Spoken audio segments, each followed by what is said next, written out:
绝对是最好看的丧尸电影，即便过去了20年，依旧是被无数人称作为封神之作，有着许多惊悚而又经典的画面，每个镜头都令人记忆深刻。看过这部电影的人，大多已经过了而立之年。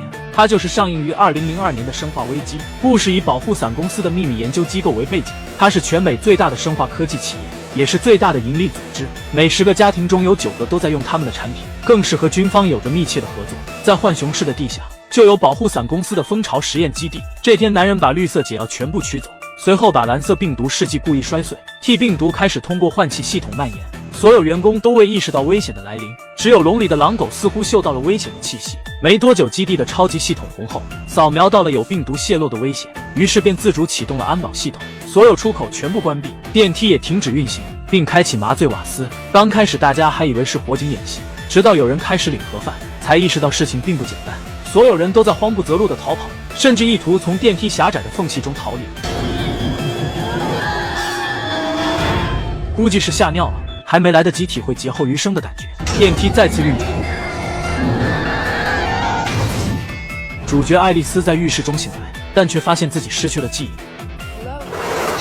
密密麻麻的乌鸦着实吓了她一跳。这时，一个陌生男人突然抱住她，试图拉着她离开这里。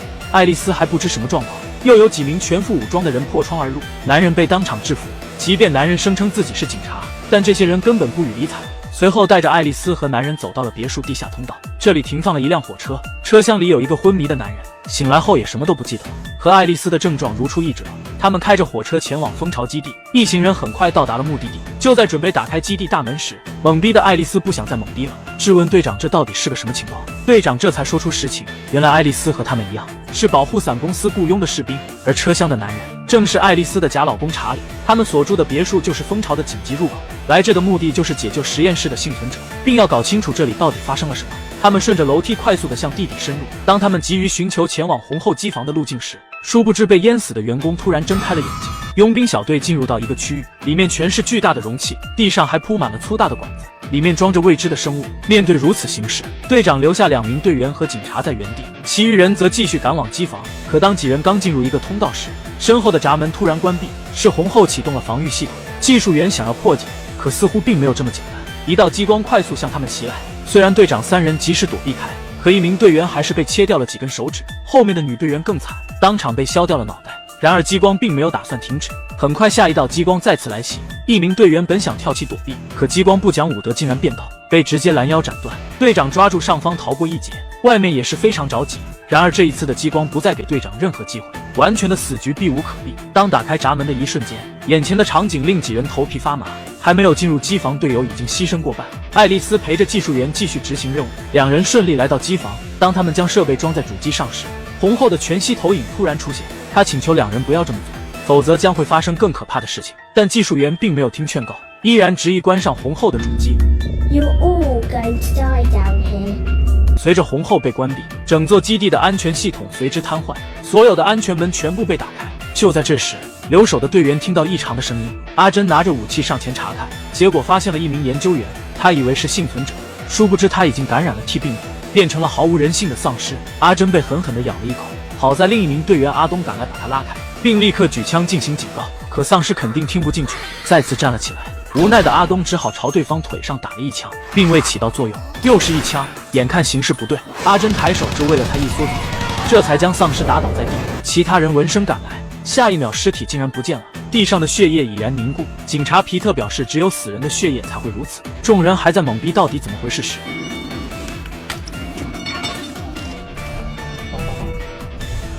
大量的丧尸从四面围了过来。眼看子弹对他们没有多大的伤害，终于意识到事情的严重性。四周的容器被打成了筛子，容器瞬间发生爆炸。混乱中，小队被冲散，皮特被几只丧尸围攻，眼看容器里的怪物也要出来，好在爱丽丝及时将他救下。这时阿东刚打开电梯，结果就被里面成群的丧尸拖了进去。阿珍想要解救，可根本无济于事，只能眼睁睁地看着阿东魂归西天。就在这时，容器里突然出来一只怪物，爱丽丝走着走着，突然发现身后的皮特不见了，只好四处寻找。身后突然发出响动，转身一看，竟是一只丧尸狗，连忙躲进了旁边的实验室，却不料里面还有一只丧尸。下意识的抬腿反击，结果竟把丧尸踢出10几米远。自己的身手如此厉害吗？不过安保人员挥些拳脚也正常。爱丽丝并没有多想，随后准备拿走丧尸身上的手枪时，丧尸狗突然破窗而入，爱丽丝又跑出了实验室，可转身一看差点吓尿，外面是更多的丧尸狗。二话不说，先清空弹夹，无疑幸免子弹刚刚好。刚缓和一下，实验室里那只又扑了出来，爱丽丝一个箭步助力，紧接着一记回旋踢，轻松将其解决。此时的皮特一个人来到了办公区，遭到一只丧尸的突然袭击，紧急时刻又是爱丽丝救了他一命。看着地上丧尸的容貌，爱丽丝突然回忆起什么，自己好像之前跟地上的女人达成过某种交易。此时皮特也说出了实情，他并不是警察，而是记者，地上的人正是他的姐姐。为了揭露保护伞公司的邪恶研究，姐姐潜入蜂巢，想要偷走病毒样本进行曝光。很快爱丽丝和皮特和队友会合，眼看所有的出口都被丧尸堵住，更糟糕的是他们只有1个小时的时间了，因为基地为了防止发生意外，他们从别墅来的通道会在1个小时后全部关闭。爱丽丝不想坐以待毙，她决定再次启动红后，说不定有办法逃出这里。红后被再次启动后，她告诉大家 T 病毒是一种让人死后继续有行动力的病毒，但却没有智慧且嗜血成性，一旦被抓伤或者咬伤都会被感染，唯有爆头或者割断脖子才能彻底杀死。随后在红后的指引下，他们找到了一条通道，然而这里也有着丧尸的存在。爱丽丝纵身一跃，一记剪刀脚送走一个，可丧尸的数量实在是太多，众人只好爬到管子上。不过负责断后的阿珍再次被丧尸咬中，好在一番挣扎后也成功爬了上去。他们在上方顺着管道前行，丧尸则在下方穷追不舍。钢丝突然承受不住，直接断裂开来，其他人都成功通过，唯有技术员掉了下去，瞬间被丧尸围住。他的求生欲不可谓不强，竟再次爬上了断裂的另一侧管道。爱丽丝想要过去救人，但技术员却叫他们赶紧走，他知道自己机会渺茫了。等众人离开后，技术员绝望地将枪口对准了自己，可最终还是没能下去手，而是用最后一颗子弹喂了一只丧尸，然后顺着管道继续爬行。在通过一个过道时，爱丽丝看着周围，又回忆起了一些东西。她想起蓝色是病毒，绿色则是解药。随后来到记忆中存放解药的地方，却发现早已被洗劫一空。而此时的阿珍已经快坚持不住了。这时查理看着眼前的环境，突然想起一些事情，原来他才是偷走病毒的罪魁祸首。他知道病毒价值不菲后，利用身份偷走 T 病毒，临走时还故意打碎了一瓶，但没想到红后启动防御系统，释放了麻醉瓦斯，没来得及逃走，便晕倒在了火车上。爱丽丝似乎察觉到了异常，刚准备去拿桌上的手枪，不料被查理抢先一步。他试图劝说众人跟着他一起离开，只要将病毒卖掉，够大家几辈子都花不了的钱。众人岂会同意？就在这时，一只泡在水里的丧尸突然起身，查理毫无察觉，直接被丧尸从背后咬了一口。不过他反应还算快，迅速用枪解决了丧尸，然后逃离了实验室，还反锁了安全门。查理迅速来到了火车上，找到了他掉落的背包，并拿出解药准备给自己注射，却突然听到奇怪的声音。抬头一看，竟是容器里那只怪物。不出意外，查理被当场撕碎，怪物还因此得到了进化。这一幕被实验室里的3人看得清清楚楚。红后告诉大家，这是蜂巢早期的实验成果，只要进食就会得到不断的进化，从而成为凶猛的舔食者。此时距离关门封锁只有20分钟了，但想要从红后那里得到密码，就要用阿珍的性命作为交换，因为他不想让任何感染病毒的人离开这里。爱丽丝当然不会同意，可舔食者已经循着味道而来，眼看钢化玻璃撑不住几下，红后再次关机，身后的安全门突然被打开，原来是死里逃生的技术员，正是他关闭了红后。几人赶紧向着车站逃去，随后开着火车迅速离去。爱丽丝给阿珍注射了解药，谁知舔食者竟然再次追来，锋利的爪子还抓破了一旁的皮特。紧接着火车的侧门被打开，驾驶火车的技术员被当场拖走。皮特见状连忙上前关上了门，但即便是加固的钢门也没能撑过舔食者的一击。爱丽丝连忙开枪射击，却根本伤害不了他，反而被76米舌头给缠住了大腿。就在这时，皮特推着一捆钢管撞向舔食者，爱丽丝趁机捡起一根钢管，扎穿了他的舌头。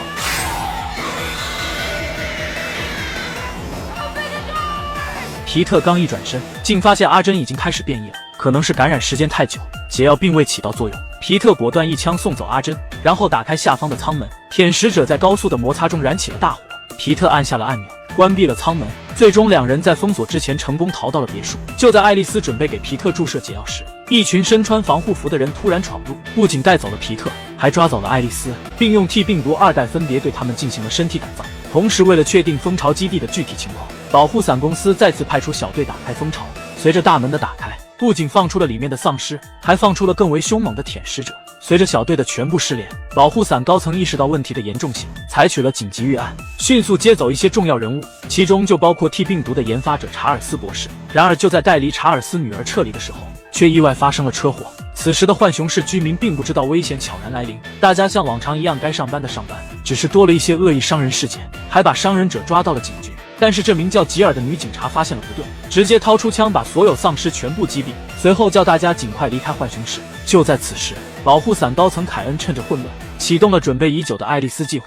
随着爱丽丝计划的启动，在病床上的爱丽丝醒了过来。这里就是承接第一集结尾的部分。看着混乱不堪、满目疮痍的街道，爱丽丝在车内拿起了一杆喷子，进入了战斗模式。为了防止 T 病毒的扩散，保护伞封锁了整个浣熊市，只有一座大桥是城市的出口。而要离开浣熊市的居民，必须经过全身的扫描检查，防止病毒扩散到外地。此时的大桥上早已聚集了大量的居民，吉尔等人也来到了此处。人群中突然出现一个感染的丧尸，佩顿不小心被咬伤，场面顿时陷入混乱不可控制。下一秒，凯恩竟下令关闭闸门，还谎称形势已经得到了控制，让大家各回各家。可居民们根本不相信他，全部拥挤到闸门之前。丧心病狂的凯恩竟下令武力驱逐，无奈的吉尔和居民们只好退回浣熊市。与此同时，保护伞公司的一支生化应急部队在空中执行任务时，发现大楼天台有一名女人正在遭遇丧尸的围攻。卡洛斯顾不得任务，从直升机上飞身所降。解决完丧尸后，卡洛斯意图让女人跟他们离去，因为他们小队的任务就是营救幸存者和消灭感染源。然而女人已经被咬，直接选择了跳楼自杀。此时的浣熊市已经成了丧尸的游乐园，只有少量的地面警察和部队还在与丧尸进行交锋。凯恩知道扩散速度已经无法控制，所以准备带人从空中离开。然而查尔斯博士没能等来女儿，死活不肯离开，他要留下来寻找女儿安琪拉。他进入浣熊市的监控系统，试图寻找女儿的下落，却发现了爱丽丝。爱丽丝刚换了一身装备，突然T病毒爆发，全身疼痛，脑中闪过一段段画面，彻底恢复记忆。吉尔和受伤的佩恩他们来到一所教堂，虽然没有遇到丧尸，却碰上了比丧尸更恐怖的舔食者，而且一来就是3只。现在的舔食者已然进化，他们的速度更加惊人，很难捕捉击中。就在他们子弹用光的危急时刻，爱丽丝骑着摩托破窗而入，直接撞飞一只舔食者，随即油门轰到底，720度华丽后空翻，紧接着掏出双枪，在摩托与舔食者撞在一起的时候，精准打中摩托车的油箱，剧烈的爆炸成功带走了一只舔食者，随后用冲锋枪扫射另外一只舔食者的同时，破坏两侧的铁链。虽然舔食者逃过了密集的子弹，却没能逃过几十吨重的十字架。此时被摩托撞飞的舔食者很不服气，爱丽丝一脚把椅子踢向他，随即掏出喷子一发入魂，紧接着拿着喷子把压在十字架下的舔食者送走。这一番操作顿时把3人看得目瞪口呆，这他妈还是人吗？爱丽丝告诉他们，想知道就去看第1集。在经过这片墓地的时候，爱丽丝发现佩顿已经感染，刚准备开枪射杀，被吉尔阻止，两人瞬间剑拔弩张。吉尔表示等他变异的时候自己会亲手解决，爱丽丝也深感同受。谁知下一秒坟地里的尸体复活成为丧尸，记者差点就领了盒饭，好在两人及时出手，更多的丧尸从墓地里爬出来。不过一般的丧尸对爱丽丝和吉尔来说根本不足为惧。两人解决完一波丧尸之后，大量的丧尸聚集过来，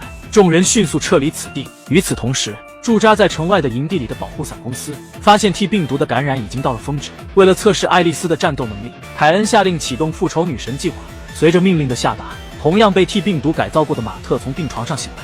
而在浣熊市内的保护伞生化应急小队营救幸存者的过程中，遭遇大量丧尸的围攻。卡洛斯和尼古拉带着受伤的尤里撤退寻求支援，然而公司的直升机在医院投下2箱补给，便迅速离开了。他们以为是公司空投给自己的补给，可当他们打开时，才发现里面已经空空如也，瞬间明白自己等人被抛弃了。就在这时，尤里突然变异咬伤了卡洛斯，尼古拉毫不犹豫射杀了尤里。而得到补给武器的暴君正在城市四处寻找爱丽丝。复仇者和爱丽丝都是通过 T 病毒进行的改造，区别在于复仇者没有自我意识且样貌丑陋，是受凯恩的芯片所控制。楼上境界的警察率先发现暴君，随即就喂了他一颗子弹，然而复仇者却毫发无伤。就当他惊讶这是什么怪物时，自己已经被暴君锁定。楼下的警察瞬间组成防卫阵型，凯恩通过复仇者看到竟然还有这么多人存活，于是便想用这些警察来测一下暴君的能力。密集的子弹显然对复仇者没有任何伤害。复仇者接受到凯恩的指令，缓缓抬起5000发的加特林。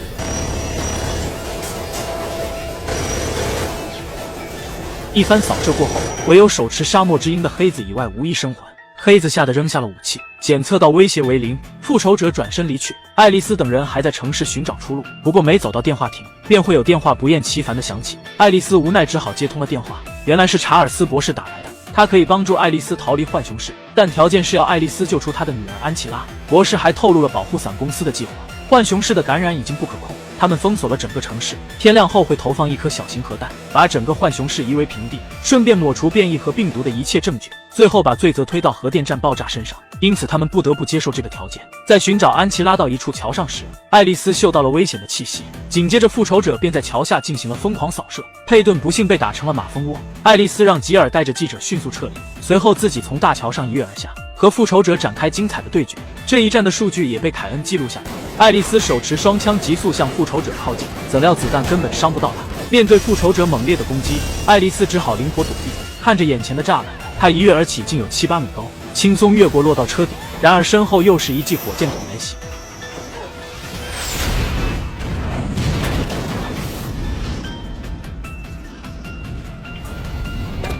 复仇者紧随其后，越过栅栏开启疯狂的扫射。爱丽丝飞身破窗而逃，谁知下一秒复仇者竟直接破墙而入。看着眼前的垃圾通道，爱丽丝连忙手持冲锋枪进行扫射，紧接着躺身滑翔躲过加特林的扫射，成功进入垃圾管道。但没想到复仇者对着垃圾管道又是一记火箭弹，爱丽丝迅速侧翻垃圾车，成功躲过一劫。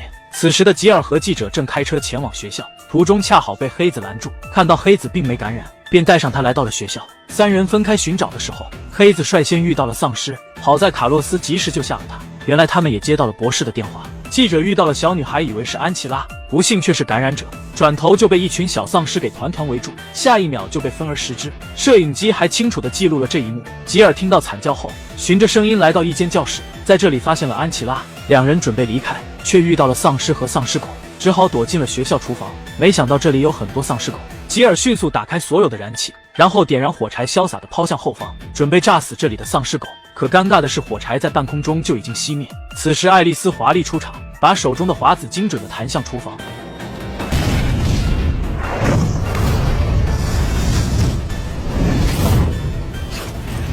暂时安全后，爱丽丝发现安琪拉也感染了 T 病毒，而且还在她的包里发现了 T 病毒的抗体。这时安琪拉说出了实情， T 病毒正是她父亲查尔斯博士研究出来的。安琪拉从小患有残疾，查尔斯为了治好女儿，研发出了 T 病毒，这才让女儿能正常站立行走。不过后来病毒和抗体被保护伞强行买走，才导致了今天的局面。卡洛斯带着黑子也来到了这里，爱丽丝发现卡洛斯被感染，不过告诉他非常幸运，随后给他注射了抗体血清。没多久，博士告诉了他们有一架飞机会在47分钟后起飞，怎么上飞机就要靠他们自己的本事了。然而这一切都在凯恩的监视之下，众人赶到机场，轻松解决了守卫。就在楼顶的狙击手准备击杀卡洛斯时，巴贝竟突然被遮住，转头才发现是爱丽丝。解决了狙击手后，爱丽丝利用锁降的方式，如战神下凡一般，迅速朝着地面跑去，落地的同时解决了地面的守卫。就这样，一行人成功拿下了直升机。然而直升机里等着他们的却是凯恩。眼看对方以安琪拉为人质，众人只好缴械投降。凯恩的目的就是让爱丽丝与复仇者对决，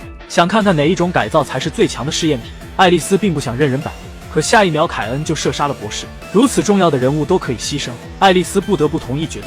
两个被改造后的战士赤手空拳，展开了强强对决。复仇者虽然身体强悍，却并没有自主意识，而爱丽丝利用灵活走位，丝毫不落下风。气急败坏的复仇者似乎突然有了意识，顺手掰下一段钢板。有了武器的加持，爱丽丝顿时被打得节节败退。凯恩见状，连忙丢给爱丽丝一根甩棍，即为决斗就要公平。爱丽丝拿着甩棍展开了反击，一个交锋打掉复仇者的钢板，随后一记飞踹加一记肘击，把复仇者钉在了钢板上。就在爱丽丝准备痛下杀手的时候，脑中突然闪出一段记忆，她想起第1集的马特，这才明白眼前的怪物竟然是马特。爱丽丝的呼喊似乎唤醒了马特的一丝意识。此时凯恩让爱丽丝杀了马特，爱丽丝怎可能答应？马特忍痛抽出身体，在凯恩准备乘坐直升机离开之时，马特举起加特林对着守卫就是一阵扫射，他彻底苏醒了。其他人也迅速展开反击，直升机对着爱丽丝疯狂扫射，爱丽丝急跑躲避子弹，破窗进入房间，结果3名守卫举着枪对准她。爱丽丝假意投降，丢下手中的手枪，在手枪即将落地之际，迅速侧身持枪卧倒射击，解决了守卫。刚出来又面对一架直升机的瞄准，马特迅速挡在爱丽丝身前，发射了一枚火箭炮，成功击中了直升机，但自己也被失控的直升机撞在一起而亡。众人迅速上了直升机，临走时还把凯恩丢给了密密麻麻的丧尸，成为了他们的口粮。直升机刚起飞没多久，一颗核弹便投放到了浣熊市，整个城市被夷为平地。爆炸的冲击波使得飞机剧烈颤抖。为了保护安琪拉，爱丽丝被一根飞扑而来的钢板击中要害，直升机随后坠毁。2个小时后，保护伞的人来到坠机现场，只发现了爱丽丝的尸体。随后媒体曝光了保护伞的种种罪行，显然是吉尔和卡洛斯的手笔。然而保护伞公司却买通各大媒体辟谣，把责任推给核电站爆炸。吉尔等人也因此成为了制造恐慌的通缉犯。3周后，爱丽丝从营养罐中苏醒过来，此时的她再次进化更加强大，很快记忆便再次复苏，3下5除2便解决了守卫。更可怕的是，爱丽丝的一个眼神竟隔空杀死了监视器前的守卫。不过她刚走出大楼，便被数十支枪对着，还未等爱丽丝动手，一辆汽车而来，正是吉尔和卡洛斯。他们冒充保护伞的高层接走了爱丽丝。然而这一切都是博士的阴谋。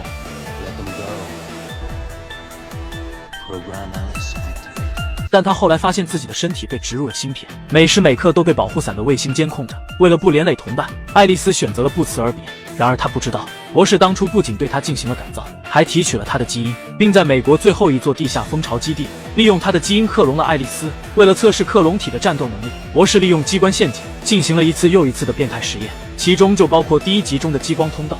虽然很多机关都被克隆体险之又险的躲过，但最后还是被突来的微型机器人进行了无差别射击，克隆体腹部中弹而亡。随后博士现身，让人提取了克隆体血液样本。紧接着实验人员抬着克隆体的尸体进行丢弃，而这已经是第96次实验了。克隆体的尸体早已遍布壕沟，但他们的各项数据都没有本体那么完美。此外，博士还一直研究抗体血清，试图利用抗体血清让丧尸恢复一些人的意识，培养出一支强大的丧尸军队。眼前的丧尸注射过抗体血清后，确实恢复了人类的意识，不仅会拍照片，还会一些简单的智力游戏，不过也仅仅是简单而已，因为一旦稍难一些，便会失控变回嗜血的丧尸。博士见情况不妙，直接开溜，2个实验员则成为了丧尸的口粮。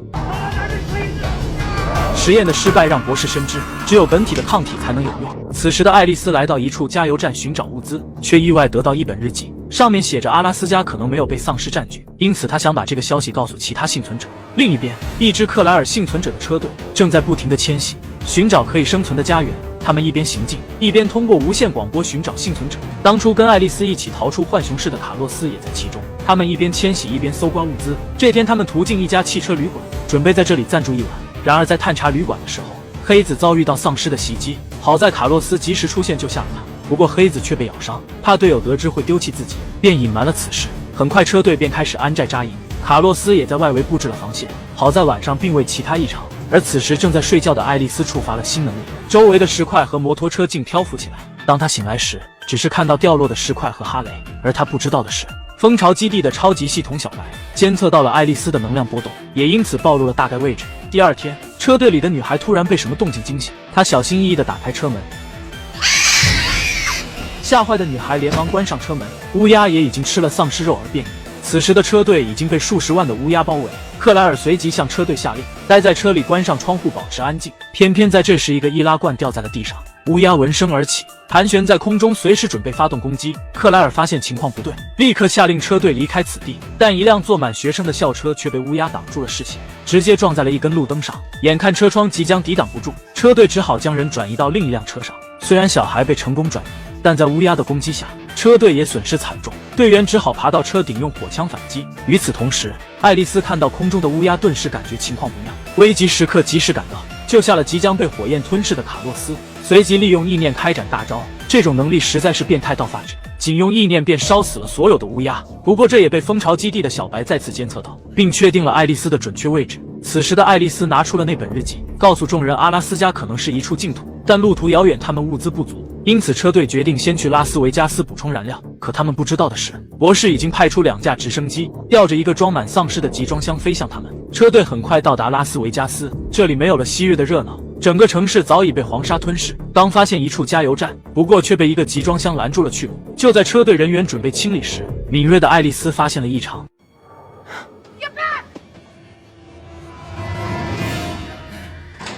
下一秒，集装箱门被打开，果不其然冲出来大量的丧尸，而且都是经过抗体血清的加强版，无论是速度还是力量都非第一代丧尸可比。好在有开挂版的爱丽丝在，即便是加强版的丧尸，在手持尼泊尔的爱丽丝面前，依旧是不堪一击，在丧尸群里游刃有余。然而通过卫星看到爱丽丝如此凶猛，博士直接利用芯片远程控制，将其关闭。下一秒，爱丽丝像被点了穴一样，站在原地一动不动。车队顿时陷入危急时刻，不断有人被丧尸咬中。这时黑子突然变异，咬伤了卡洛斯，无奈的卡洛斯只好将其击毙。眼看车队就要全军覆灭，克莱尔发出绝望的嘶吼，爱丽丝似乎听到了呼喊，硬生生通过意念夺回身体控制权，同时还通过卫星烧毁了芯片。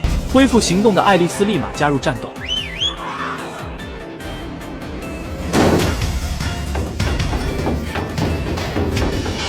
解决掉几名丧尸后，爱丽丝通过信号直接找上了在此驻扎的博士。眼看爱丽丝杀到跟前，博士立刻准备乘坐直升机跑路，不过临上飞机时却被丧尸咬了一口。看着远去的直升机，爱丽丝并没有选择开枪，因为如果前去阿拉斯加，乘坐直升机无疑是最快的途径。于是通过博士遗留的电脑，成功锁定了基地的位置。随后带着幸存者赶到此处，而回到基地的博士赶紧给自己注射抗毒血清。然而即便他注射如此多的血清也无济于事，反而变成了可怕的怪物，还残忍杀害了基地里所有人员。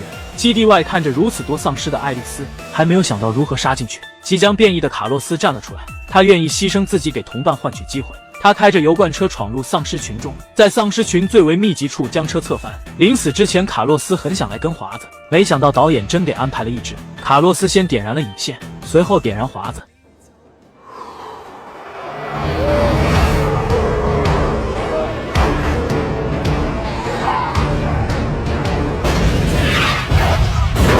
剧烈的爆炸给爱丽丝他们开出了一条血路。爱丽丝趁机将车开到飞机旁，随后将伙伴们一个个送上飞机。然而她自己却留了下来，因为她还有重要的使命要完成。看着克莱尔成功驶离后，准备前往基地内部寻找博士，却让爱丽丝看到了无数自己的克隆体，这让爱丽丝更加愤怒。进入地下基地后，映入眼帘的是血迹斑斑、惨不忍睹的景象。就在这时，超级系统小白出现，告诉爱丽丝她的血液可以制作血清，拯救眼前这个默认，并告诉爱丽丝博士变异的事情。为了不让博士出去害人，小白把他关在了地下室中。爱丽丝进入地下室后，发现了自己的克隆体。就在她看得入神之时，博士突然搞偷袭，还打碎了装克隆体的容器。爱丽丝放下克隆体后，便迅速追击博士，通过敏捷的身法砍中了博士无数刀，然而却发现对他根本没有伤害，伤口竟以肉眼可见的速度愈合。爱丽丝想要上前捡起尼泊尔，但却被博士的触手缠住了脖子。危急时刻，爱丽丝一脚震起地上的刀，随即斩断博士的触手，接着在博士再次使出触手时发出了大招。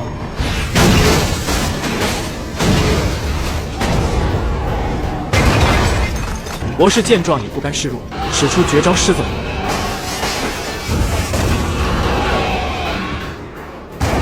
硬生生把爱丽丝震到了激光通道中。就在博士准备痛下杀手的时候，激光网迅速而来，博士被大卸八块，而激光网却停在了爱丽丝身前。原来是克隆体及时关闭了激光系统，爱丽丝再次死里逃生。此时在东京的地下会议室中，保护伞高层召开紧急会议，威斯克决定亲自接手美国区。就在这时，爱丽丝的全息投影出现在了会议室，她正式向保护伞公司高层宣战，自己马上就会杀向东京，因为她现在不是一个人了，她的身后还有成千上万个克隆体。